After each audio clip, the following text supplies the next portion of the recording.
Bum bum bum bum bum bum bum bum bum bum bum. Hey everybody, sing with me now. Bum bum bum bum bum bum bum. It really doesn't matter what tune you play with that, as long as you get the words right. Bum bum bum bum. Well, come on in here. We got stuff to talk about. The news is fun again. We got some fun stuff, thanks to our president and tweeter in chief, keeping things interesting. Always appreciated. But before we talk about that, you know what's coming. It's called the simultaneous sip. Yes, it's famous worldwide, and you're about to experience it. It happens when you fill your favorite container, be it a glass or a cup or a mug. It could be a stein or a tankard, could be a flask or a thermos, but you will fill it with your favorite liquid. I like coffee. And join me now for the simultaneous sip. Oh, so good. I hope yours was good too. All right, so we've got some new nicknames, or at least some confirmed nicknames from the nicknamer in chief, President Trump. Apparently, he has named Joe Biden Sleepy Joe Biden. I think we can shorten that to Sleepy Joe. Now, Sleepy Joe is hilarious because it sounds like Sloppy Joe. And I think maybe he thought about Sloppy Joe. It probably was in the top 20 things he considered. But Joe Biden does not seem sloppy. If you think about it, he seems well put together. So sloppy doesn't really fit. I'm not entirely sure that sleepy fits because he seems, I would have to say that one thing that is a plus for Joe Biden is he does seem to have high energy. And for a man of his advanced age, he seems like he's in really good shape. I gotta say, I don't think he would be in my top 10 picks for president, in part because of his age. But you got to give him the fitness and the energy thing. He's got that down. So I'm not sure Sleepy is the winning nickname here. We might see that get, yeah.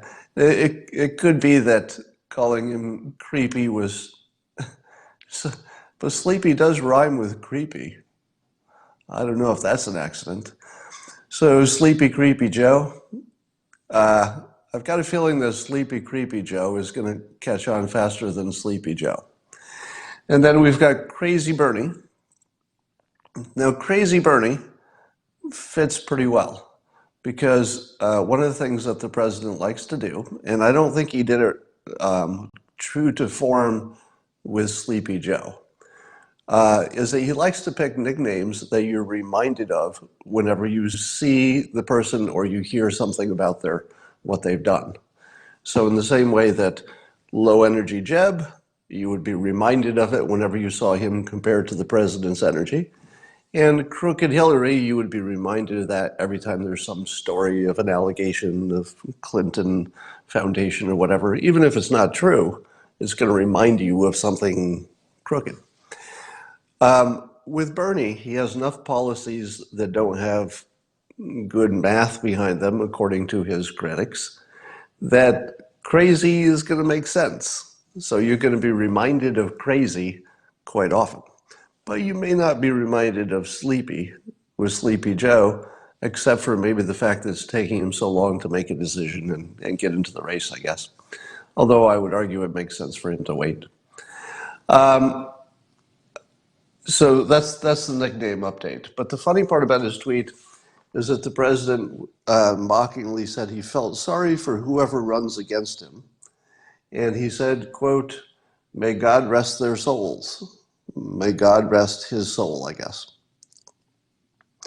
And I tweeted half kiddingly, but also seriously, that by tomorrow the fake news was going to be that the president is suggesting, is talking about murdering his opposition. And sure enough, within an hour of that tweet, Democrats were on Twitter saying, so, well, let me give you this the right treatment. Dale, can you come in here? We need to do. Okay, Dale is coming. Dale, what was the response to the president's tweet about God rest their souls? Well, I think there's only one thing we can say about that, which is this question. What did he mean about that? I mean, in what world do you say God rest their soul, unless you're planning to murder them? I mean, frankly, I can't think of another explanation. I have scoured my memory, I have searched the internet, and I have sat in a chair thinking.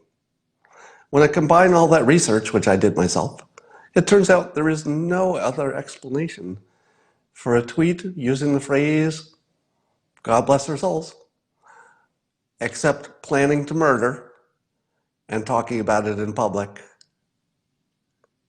Which makes sense, right?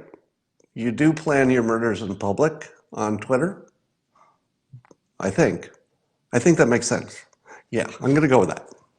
There is no other explanation other than he's planning murder. And scene. So I got that prediction right. But in all fairness, that was an easy one. I think you all got that prediction right too. Let's talk about some of the trouble I caused yesterday. So some of the trouble is that I agreed with Fox News shutting down the people who wanted to talk about the context of the Notre Dame fire. And the context is that there have been a number of Christian church fires and vandalisms lately. Now, I agreed with shutting down that line of thinking. And people said to me, Scott, why do you object to actual facts? Scott, do you hate free speech? Why can't people talk about something that's true and relevant? What is wrong with that, Scott? If something is true and it's totally relevant to the question, why can't you talk about that? To which I say, the truth is overrated. In fact, I wrote a book about it. It's called Win Bigly, A Persuasion in a World Where Facts Don't Matter. So in this case, it's not that the facts don't matter exactly. It's that the truth is not a useful standard. I'm going to dig myself into the deepest hole I've ever been in. We'll see if I can get out. Probably not. You end up sounding like Rachel Maddow. Nutty. Well, let me give you my... Would you allow that I have not given my reasoning yet? Or at least not reasoning that you find compelling. So if you're disagreeing with my opinion, can we also start at the starting point that I have not explained my reasoning? All right? So if you haven't heard it yet, don't say you disagree with it yet. Now remember, I'm starting out by agreeing with you on the main points. Free speech is good. The facts that people wanted to talk about, the context of the other fires, are true, as far as I know. The reporting seems to be consistent. And it's completely relevant. It is relevant. Okay? So those are the things we agree on. It's true, it's relevant, free speech is good. So here's what I haven't said. I have not said it should be illegal to talk about it. I haven't said that. It shouldn't be illegal. I have not said you should be punished or boycotted for talking about it. I haven't said that. So can we agree that I have not made any claims about freedom of speech? I like freedom of speech. If somebody does talk about this thing, even though I think it's a bad idea, do I think they should be punished? Absolutely not. Not even a little. Not socially, not boycotted, not legally, not in any way. Free speech, period. All right. So can we agree to take free speech off the table? Because we're all on the same side, right? If somebody does talk about it, no penalty, free speech. All right. So free speech is off the table. Now, what's left is newsworthiness. So the need for the public to know facts which are relevant. I say that the public should know those facts. So if you're saying to me, but Scott, the public needs to know these facts, hear me clearly, I agree. The public needs to know the context, which would include the other churches that have been on fire. So can we agree to take that off the table? Because we agree. The context is true, it's relevant, and the public should know about it. So you don't need to argue about that anymore. Let's take that off the table. Right? So free speech is off the table. The truth is off the table because we agree on the truth. And the importance of the public knowing is also off the table because we're all in agreement. So now let's get to the part where we might have some disagreement. The truth can be dangerous depending on the situation. And here's the reasoning errors that I'm seeing with the people who are disagreeing with me. All right? The biggest error is to imagine that there's a general rule that we should apply to this situation of Notre Dame burning in the context of immigration and concern about the Muslim immigration and whether they're whatever problems that may or may not cause. So here's my first point, and I'm hoping you can agree with me. There are some situations which are so unique that as soon as you say, well, would you apply the same thinking to any other situation? I say, no, you just have to treat this as its own thing. The burning down of Notre Dame is just not like any other thing. It's not. It's completely unique. And so whatever you decide on that could be something you only decide for this one situation, while the general rules about how you handle things could be completely intact as good general rules. There are other things I would put in this category. Anytime anybody compares anything to the Holocaust, that's inappropriate, because there's nothing like the Holocaust except other genocides. So if you're comparing another genocide that's also involves millions of people, I'd say that's fair to compare that to the Holocaust. Another is slavery. There's nothing really that compares exactly to slavery. So if you use any analogies like, well, the way we treat this other situation is this way, let's treat slavery and the history of slavery the same way. No, it doesn't work that way. There's nothing like it. Any analogy-like thinking fails for the Holocaust. It fails for anything about slavery. And I'm arguing that this Notre Dame fire is not like other things. Here's why. Here's what makes the Notre Dame fire not like other things. You saw the emotional connection that much of the world, I can't speak for Asia, maybe it's getting processed a little differently over there, but for the Western world, for Europe, the United States, the feeling that we had when watching Notre Dame burn was not like other feelings. It would not be like watching an individual church burn, which you would feel bad about, but you don't feel bad about it the same way. There's a whole other level. People have compared it to 9/11.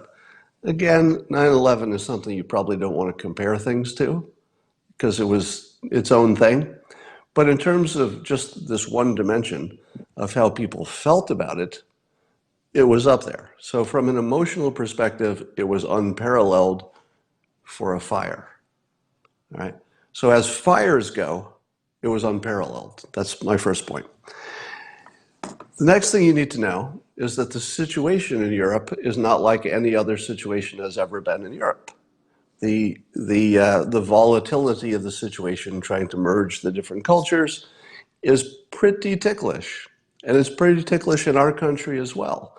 And so how you handle it needs to be recognizing that you have a really big emotional situation And it's in a context of a really brittle, volatile social situation, both in the United States and in Europe. Those are unique situations. So if you don't treat the unique situation with a unique approach, and you just slap on the the generic way that you treat everything, you may have some problems. And here's the problem specifically. Compare these two approaches. All right? Approach number one that I suggest. Wait a few days, because keep in mind that everybody is wondering if it's a terrorist act. There's nobody who hasn't at least wondered about that, right? There's enough talk about it that everybody's wondered. But until the police and the investigators come up with a little more information, talking about it pairs the emotional feeling you get about the Notre Dame burning, which is not like other emotional things. It's bigger. It's bigger. It goes to the heart, right? It goes to the soul. It's bigger.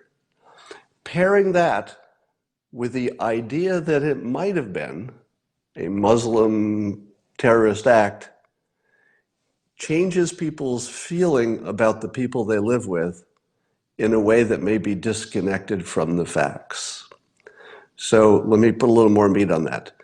Persuasion-wise and brainwashing-wise and influence-wise, pairing things is very important. Pairing the thought of how you think about the Muslim population in Europe with one of the worst emotional violations of the Christians in that area is the most dangerous thing you could ever connect, if they're not connected. Now, if it turns out, 5 days from now, if it turns out that the investigators say, you know what, we can't tell, then I think it starts becoming fair for people to speculate. If they find out in 5 days that it was nothing but an accident, then you would feel very bad that the world spent 5 days basically suspecting one class of people for what would have been, if it were true, one of the worst violations of the emotional soul of an enormous billion-person population. All right? Now, if in 5 days you get your information, you know everything that can be known, whether it's conclusive or inconclusive, but you know everything that can be known. At that point, if people start speculating, I would say that's fair, because you do want to inform the public. You do. You do want to have free speech. You do. You do want to let people speculate. You do. You want all of those things. But in this one special case, because the burning of Notre Dame is just not like anything else emotionally, wait a few days. It's just smarter. It's a more responsible thing to do. Now, if you're Fox News, and here I'm going to defend them again, if you're Fox News, you have two responsibilities, not one. You've got two responsibilities. One, give people the news as accurately as you can. Two, the greater good.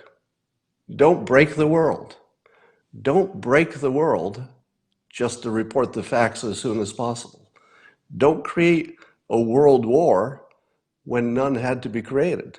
Don't create in people's mind this gigantic violation, blame it on an entire class of people who may or may not have anything to do with it, and then let that sit.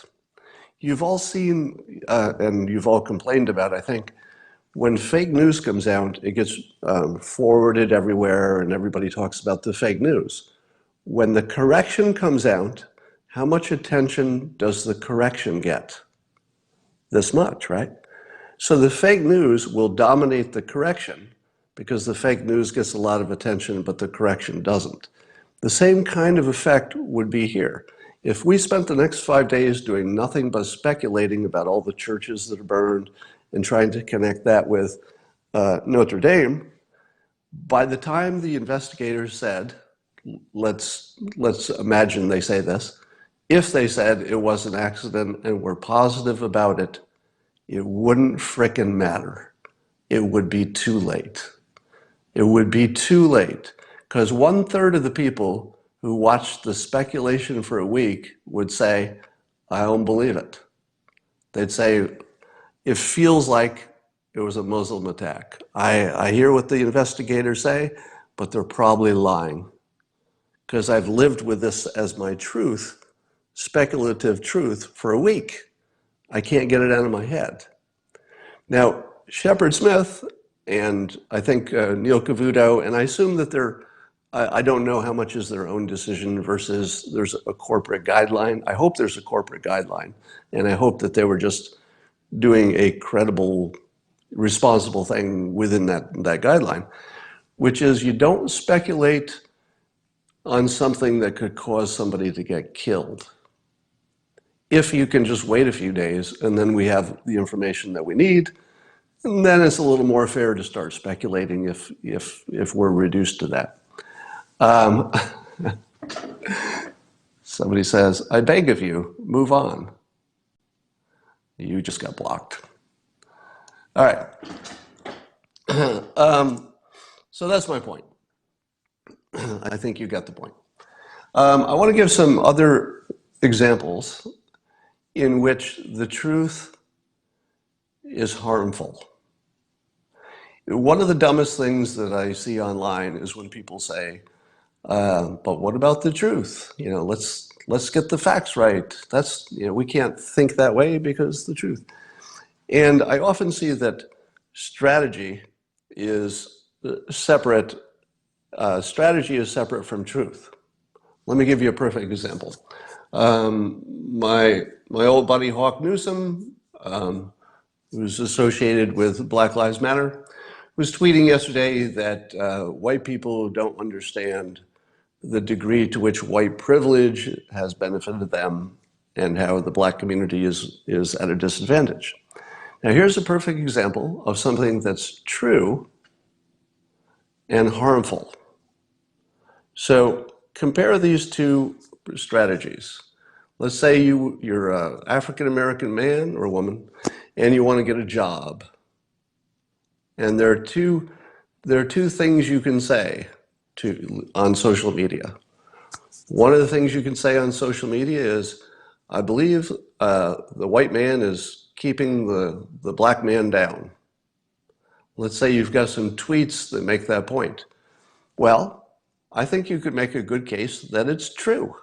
It's true that the legacy of slavery has a ripple effect that is certainly in evidence in current day. So you could be totally accurate. You could be telling the truth. It could even be important. But are you going to get a job offer with that attitude? The answer is no. Anybody who would hire somebody who could say that sort of thing in public is making a mistake. It might be true, it might be important, but if you say it, if you say that truth, don't expect to get a job offer, because an employer would be crazy to pull somebody into their organization who already has a chip on their shoulder. They're going to be looking for trouble, because it just shows that their filter is set for looking for discrimination. Now compare that to the opposite. Let's say you believe that there is such a thing as white privilege. Let's say you believe that's true. And a good argument can be made. Let's say you believe that the legacy of slavery is really affecting people in the current. But when you talk about it, when you go into a job interview, when you say things on social media, you say the opposite of true. You say it's really up to the individual. You know, in this country, anybody can get ahead. Now, how does that person do in their life? A lot better, right? Because if you show the thing that I always wish existed would be strategy for dealing with white people. You know, I think it's a general truth that there's no demographic group that really understands how another demographic group thinks. You know, the young don't understand the old and vice versa. The white people don't understand black people don't understand white. It's just universally true. You're lucky if you understand your own group. You certainly don't understand other groups. So wouldn't it be useful to have a guidebook, like a strategy or a playbook for how to get the most out of white people? Now, white people already know the technique. I'll tell you the technique. I use it because even though I'm a white guy, I have to deal with white people all the time. So one of the things I do is I act like a white guy. I just figure out, all right, how are they acting? Okay, as much as possible, I'll dress like that, I'll talk like that, I'll sort of be like that. Is any of that natural? Not a bit. None of my acting like a white guy is natural. I mean, there might be some of it, but mostly I'm just looking at other white people and saying, all right, I need to fit in. I need them to like me for all kinds of social and economic reasons. What would I need to do? Oh God, I need to wear glasses like this, right? Basically, my choice of what glasses I could buy is constrained by what community I want to influence, right? So I would say that the way to influence white people is to say the thing that they want to hear, even if you don't believe it. Even if you don't believe it. And the thing that all white people want to hear is that you can make your own way in this world by your own effort, that your effort determines your outcome. I would say a brilliant voice for this is Ed Latimer. So if you don't follow him on Twitter, you should. He's probably got one of the smartest Twitter feeds you'll ever see. And you look at his strategy / philosophy about success, and it's just right on. It's perfectly compatible with success, and it plays well across demographic groups. So he talks about self-determination and fitness and how all those things can control your success. That is the mindset that when you hear it, the first thing you say is, damn, how can I support this guy? I like the guy, I like the person, because the way he talks is compatible with the way I think, and I would like to help him. So what did I do after seeing several tweets by Ed? I said, I'm going to follow this guy, and then I recommended him, and then I had him on my Periscope, all right?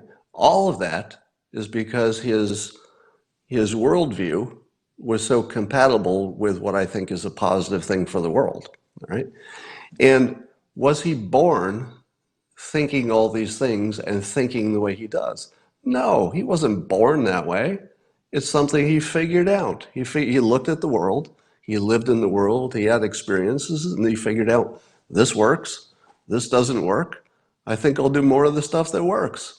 And sure enough, he's getting a good result.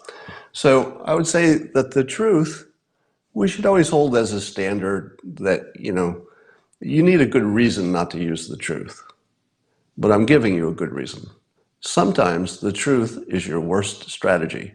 If your spouse comes up and says, do you like my haircut?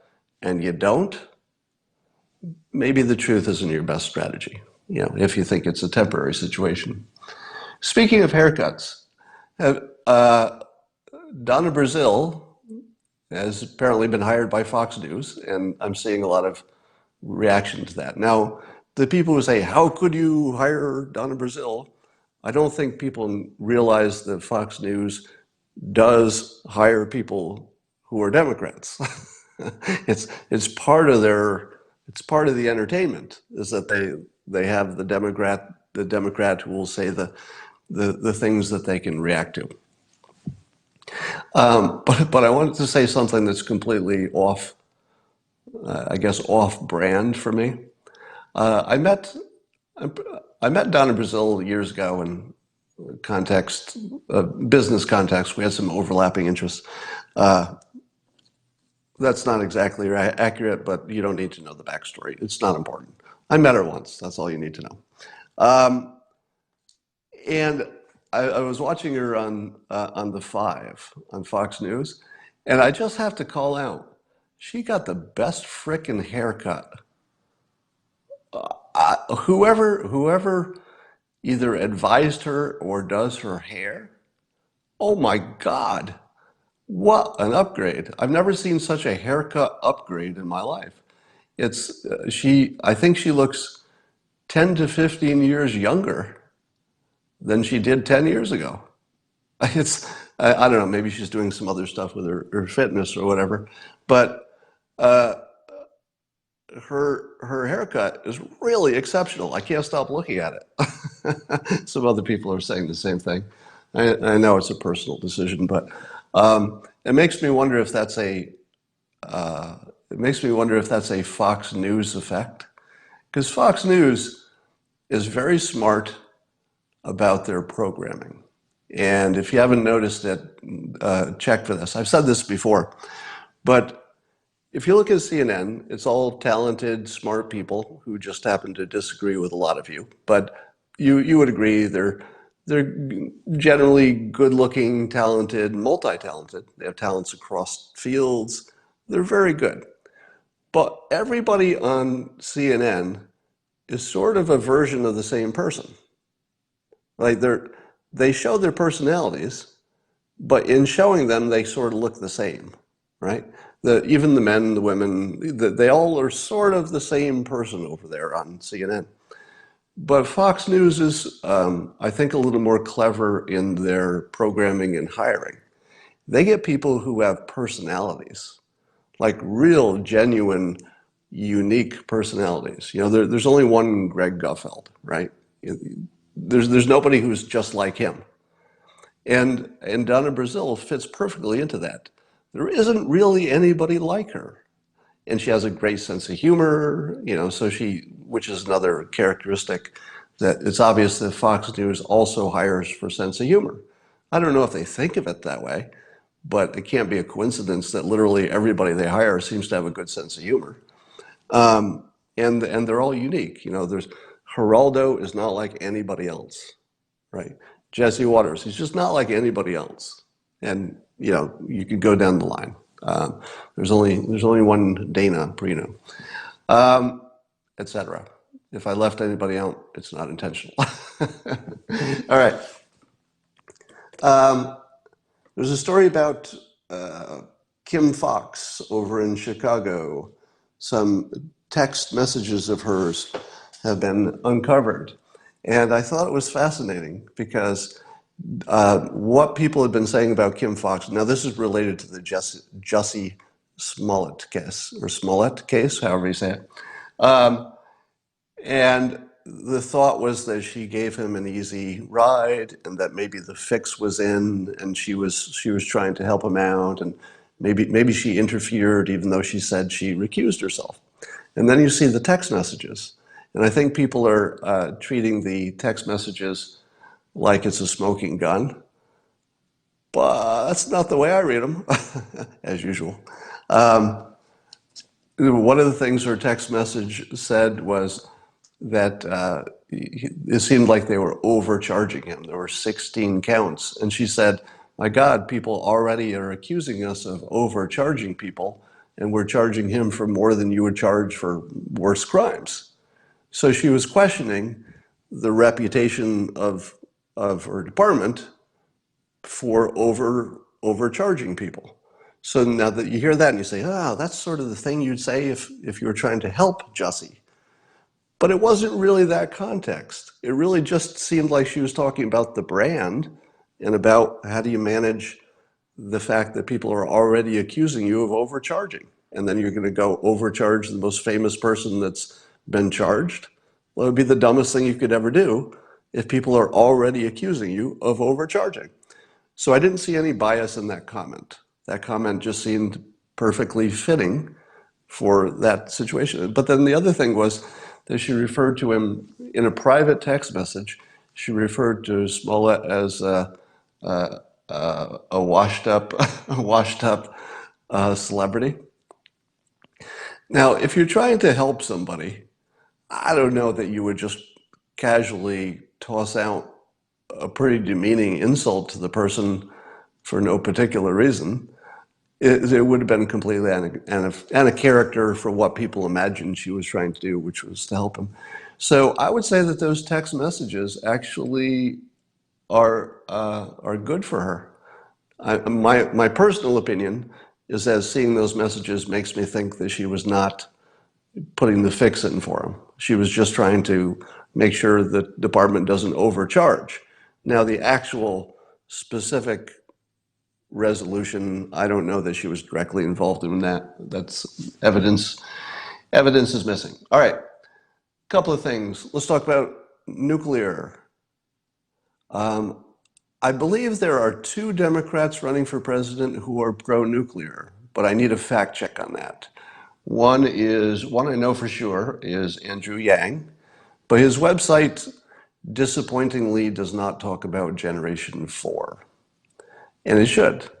He's a smart guy and he seems to be solution oriented as opposed to, dogmatic. So it would be a big plus for him to mention Generation 4. And I think Cory Booker, that's the part you need to fact check me on, is pro-nuclear as part of the solution. And it's going to be really interesting watching the Democrats debate each other, especially if some of them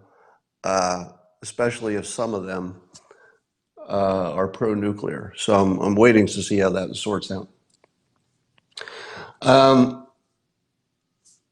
The other thing is, well, I don't want to talk about that. So anyway, Afghanistan is having some peace talks. And there's some reason for optimism and plenty of reason to not have optimism.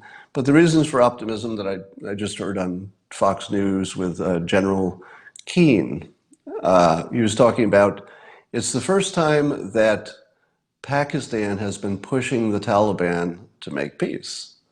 And I thought to myself, that's probably the whole story right there, isn't it?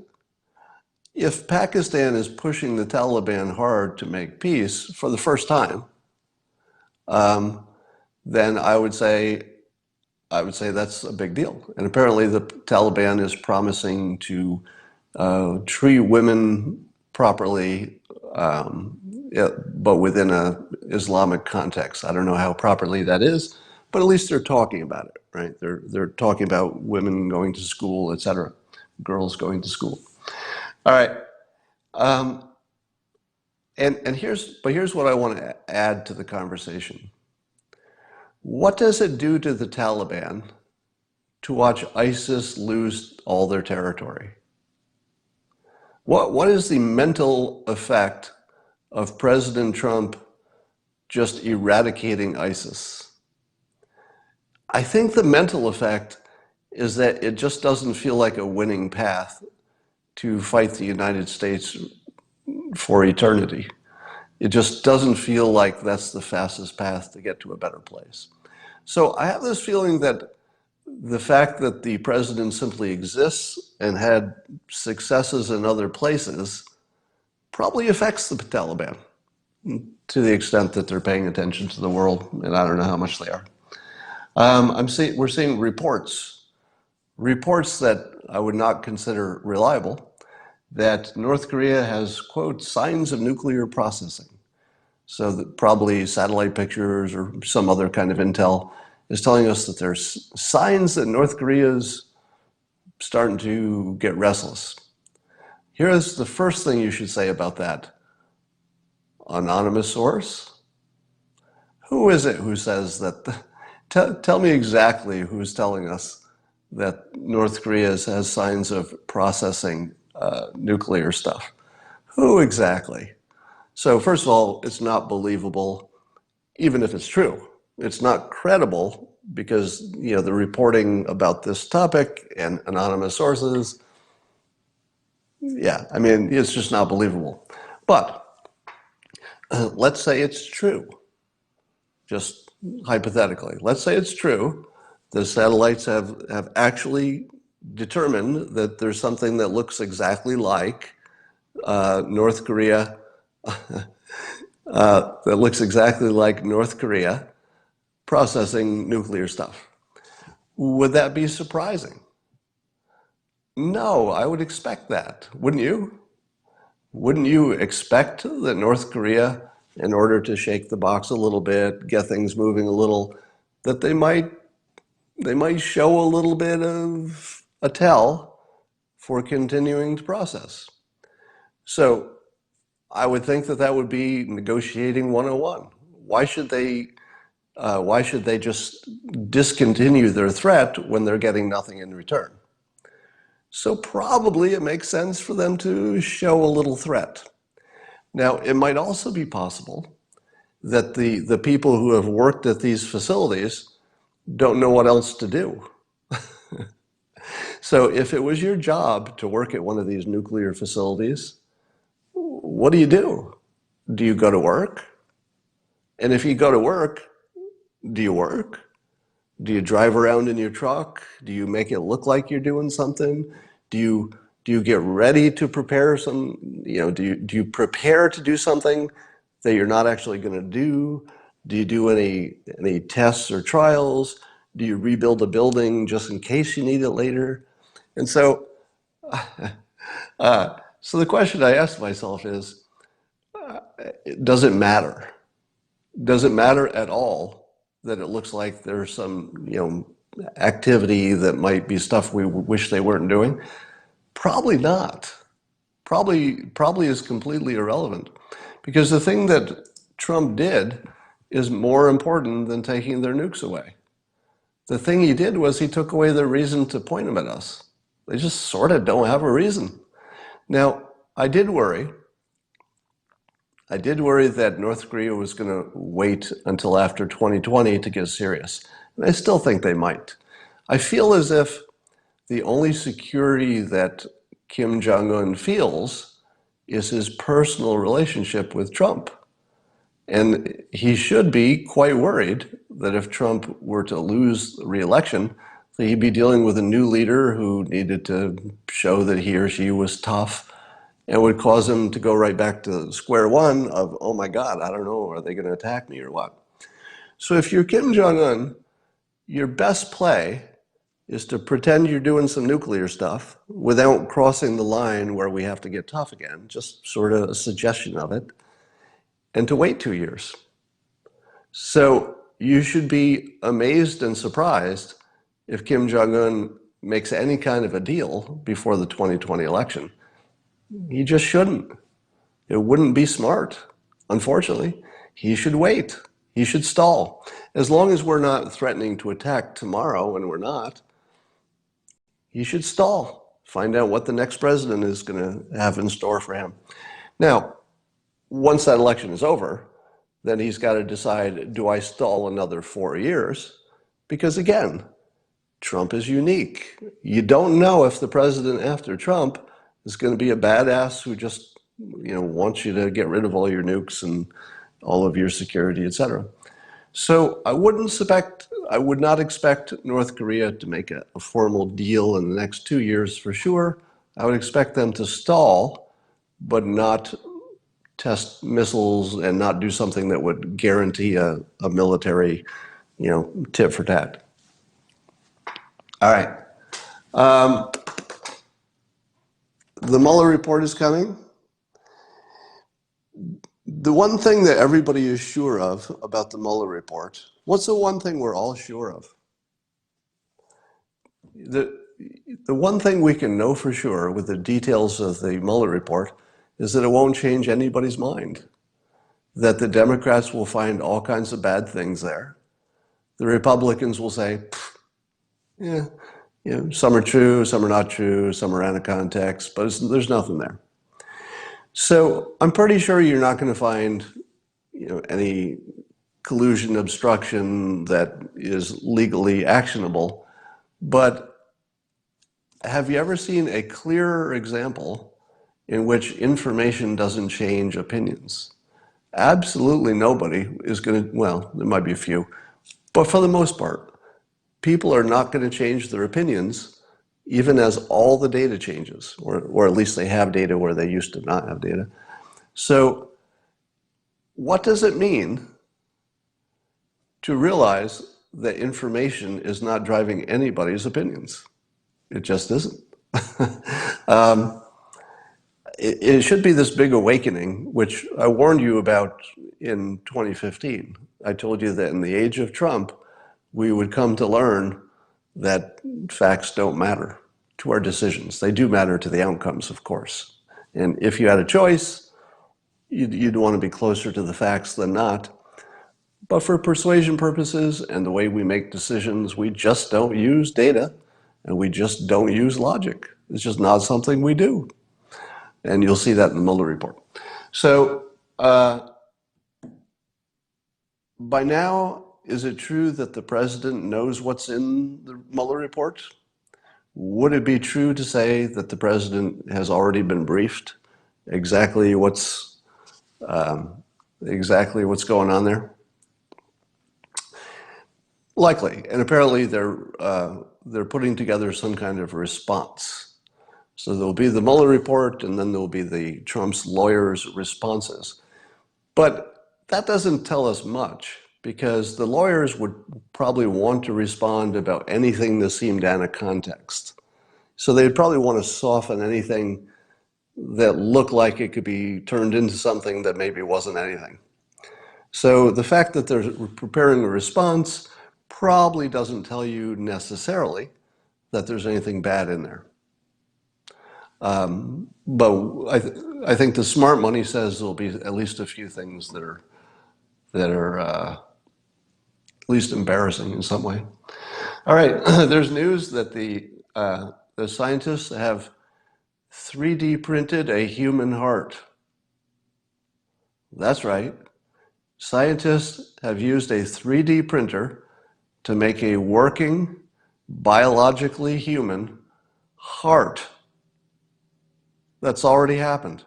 Now, apparently, it was a small one. It was a little heart about the size of a rabbit heart, but it was human biological tissue and human design. And they say there's no reason they couldn't make a bigger one, but they didn't need to for the test. So, think about climate change. Think about the fact that we're worrying about what will happen to us in 100 years. Can we really predict what 100 years looks like? Because in 100 years, we're going to be able to 3D print people. We'll be able to manipulate DNA. Let's say that we think the world is going to be much hotter. Do you think we could just change people's DNA so that they don't get sunburns and they don't mind the heat? Probably. We'll probably be able to change people's DNA and just, reprint them. Not reprint them, but probably be able to alter people so that the environment doesn't affect them as much.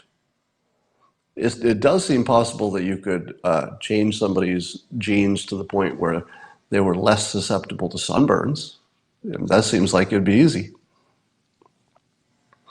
All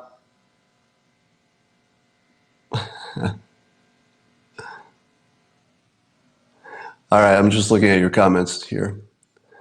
Yeah, I don't know that we'll ever be able to 3D print brains, but if you go out 100 years, well, maybe we can 3D print brains.